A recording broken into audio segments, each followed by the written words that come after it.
Welcome once again, friends. My name is Gerald, pastor of Innovate Christian Community Church here in Kannapolis, and we're on here to read our psalm for tonight, our 57th to this point.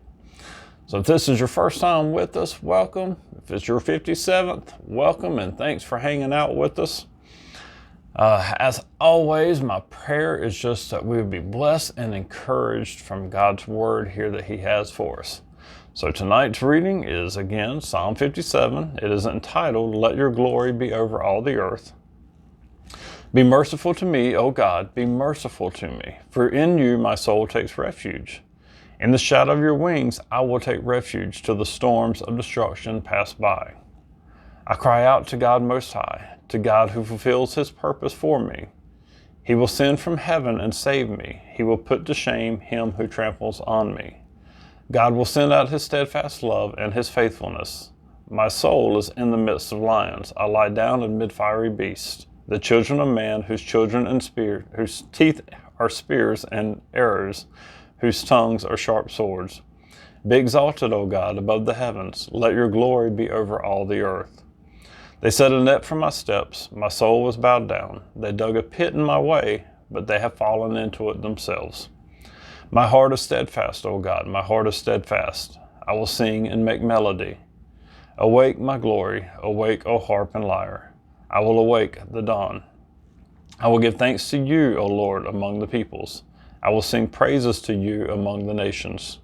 For your steadfast love is great to the heavens, your faithfulness to the clouds. Be exalted, O God, above the heavens. Let your glory be over all the earth. So it's an interesting psalm. These psalms are not put in chronological order. This is actually probably one of David's more older psalms because it's before the time that he had become king, but he knew he had been anointed by God to be king. That had already happened. But Saul had become jealous of him. And so Saul was the king at the time. And this is one of the times where Saul is chasing him down and David's running and David's hiding in a cave. And I'm not certain that this is the cave that David's hiding in, and then Saul comes in and David has an opportunity to kill him and take the kingship all on his own at that point. But he decides it would not be right to lay his hand against the king, God's anointed at that time. Even though God had already anointed David to be king, David knew he was going to be king. He wasn't going to kill King Saul and take the kingship. Instead, he was going to rely on, like he says, verse 2 here, I cry out to God Most High, to God who fulfills His purpose for me. So if David believed God had a purpose for him, he knew he had been exalted or been anointed to be king already. And instead of taking it himself in his own time and in his own power, he knows God's purpose for him and he's going to wait. And friends, I don't know about you, but that's the hardest thing to do, to wait. To know God's calling, to know God's promise for you, or to wait just on something better that you know that God's got planned for you. It's hard to wait.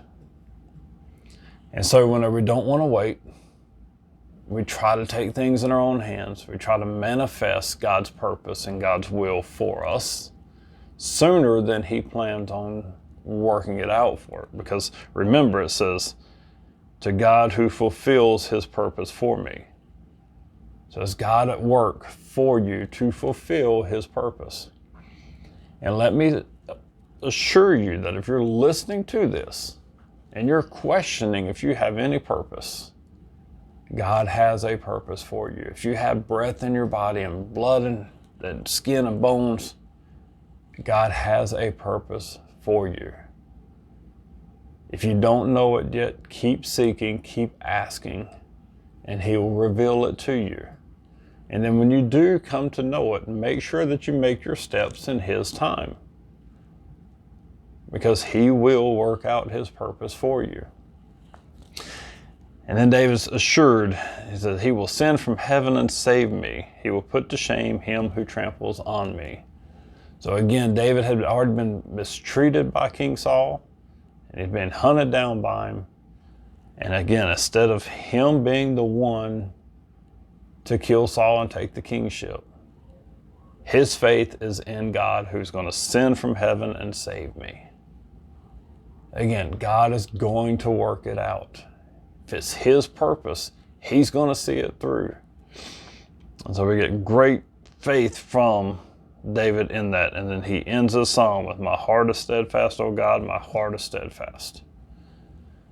So that means David is always steadfast in his love and his assurance of God's plan for him.